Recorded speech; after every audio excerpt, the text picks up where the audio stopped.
Raise your right hand. Do you solemnly swear or affirm that the testimony you provide will be the truth, the whole truth, and nothing but the truth? I do. Okay, you may proceed. Thank you, Your Honor. Mr. Ackett, I understand that for a long time you've wanted to address your victims but were unable to do so, so this is your opportunity if there's anything that you would like to say to them.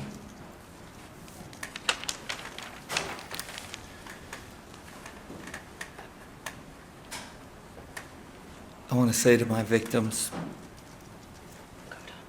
that I have read every impact statement that you've written because I wanted to truly hear your feelings and try to feel what you're going through.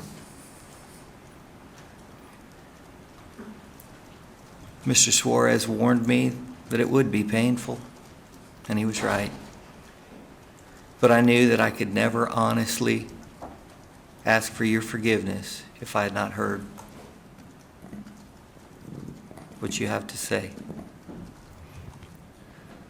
Those statements caused me to look back at my behavior at the time and who I had become, and I'm deeply, deeply ashamed. I found truth in those statements, and they caused me to come face to face with how broken I was. I would like to say first to the victims, I'm truly sorry for what I did and for the pain that it caused you and still causes you. What I did was a violation of your privacy and a violation of your trust. I know that what I did was inexcusable and very possibly for many of you unforgivable. I ask for your forgiveness, even knowing that I do not deserve it. You deserve someone that you could trust, and I led you to believe that I was that someone. In my own broken thinking, I believed that I was. I wish I could go back and change what I did or do something to make amends, but I know that I cannot. I feel especially ashamed of what I did because you treated me with such care and respect. Some of you confided in me your fears and problems, and many of you considered my classroom a safe place to escape the problems that you faced. I am truly sorry that in the end, my actions caused you so much pain. I will never forgive myself for turning what should have been a fond memory for you into something that you would rather forget. Not a day goes by that I do not think of the pain that I have caused you and how I have thrown away the blessing of being able to look you in the eye. I would also like to say to the parents that I'm sorry and ashamed that I hurt your daughters. You sent them to me and trusted that I would treat them like my own. I looked many of you in the eye and told you what wonderful young ladies they were and that I would protect them from pain and problems. I told you that I would help them through the difficulties of growing up and give them a chance to grow and learn. I failed to do that. And in fact, I became part of the problem and the pain.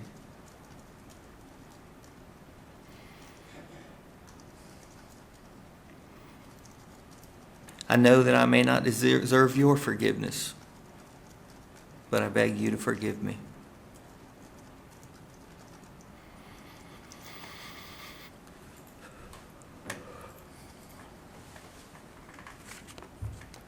I would also like to say that I'm sorry to the teachers and administrators that I worked beside.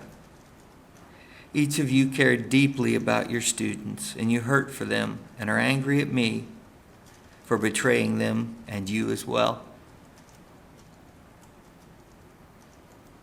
I know that I've damaged the trust between teacher, student, and parent, and then I left you to put the pieces back together. You deserved loyalty and honesty from me, but I let you down. I came to you at a very low point in my life, and you did everything you could to help me through it. I owed you gratitude, and I gave you the opposite. My actions were my own. And yet you, despite being totally innocent, had to endure scrutiny. I hope that someday you can forgive me for hurting those students that you hold dear and for making your job harder than it already is. The hardest question I've asked myself over the past 2 years is, if I really cared as much about my students as I did, how could I do anything to hurt them? Not sure that I fully know the honest answer yet. All I know is that 30 years ago, I went into teaching because I wanted to help kids. I've never been the best teacher, but I have always cared about my students. And in those years, I cared about helping students with only their best interest at heart.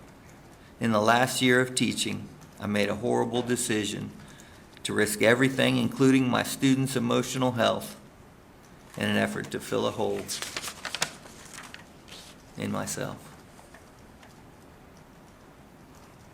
Somehow I was able to separate what I was doing in secret from who I wanted to be to my students. I told my students and myself that I cared about them and wanted the best for them. And I truly believed that I would have stood between them and a gunman. I know that my actions and decisions do not support that belief.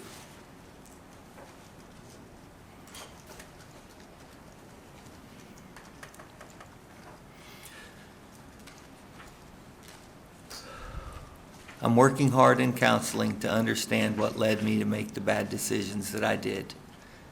And I am committed to working even harder to make sure that I live a morally sound life in accordance with my Christian faith. Your Honor, I would also like to apologize to law enforcement as well as this court. This case should have never happened. And I recognize the awful position that I put those investigating me in. I also respect the difficult job that you have, Your Honor, in deciding my punishment. I know that the task of making sure that justice is done, society is protected, and law is followed is a daunting one, and I'm sorry for adding to that load. Your Honor, I want you to know that I'm sorry for many things, but I am not sorry that I was caught. I wish that I had never started or that I could have stopped on my own, but I simply was not strong enough. I would lie awake some nights drowning in guilt, wondering how I was going to stop. The answer that I couldn't seem to find at the time is that I should have asked for help. I remember a burden lifting off of me as I told what I had done, because I realized that even though my life was going to drastically change and some really bad things were going to happen to me, it was over. And I was finally free of the guilt of lying and hiding that I had been living through. I know that finding out that I had betrayed them hurt the victims, and I wish there would have been some way of sparing them. I hope that knowing that I had not shared anything with anyone else would have helped.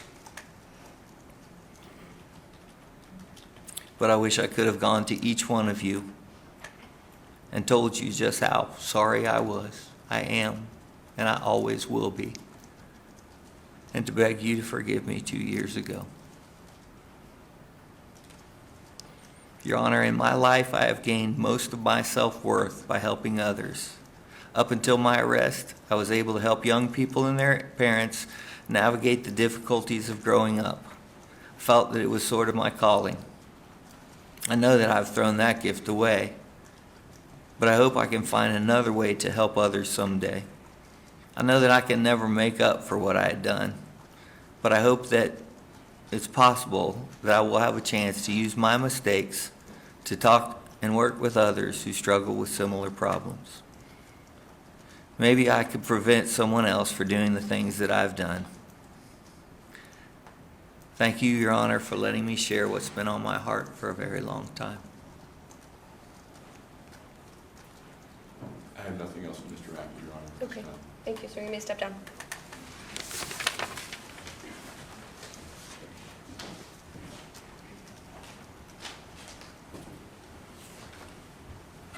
Next witness. Yes, Your Honor, the defense calls Reuben Drake. Do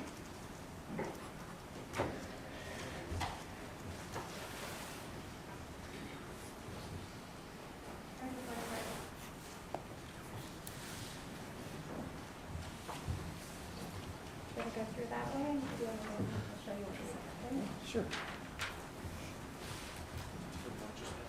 Thank you. Good afternoon, sir. Welcome. When you're ready, please raise your right hand. Do you solemnly swear or affirm the testimony you provide will be the truth, the whole truth, and nothing but the truth? I do. Thank you. Mr. Suarez, you may proceed. Thank you, Your Honor. May it please the court. Yes. Good afternoon, Mr. Drake.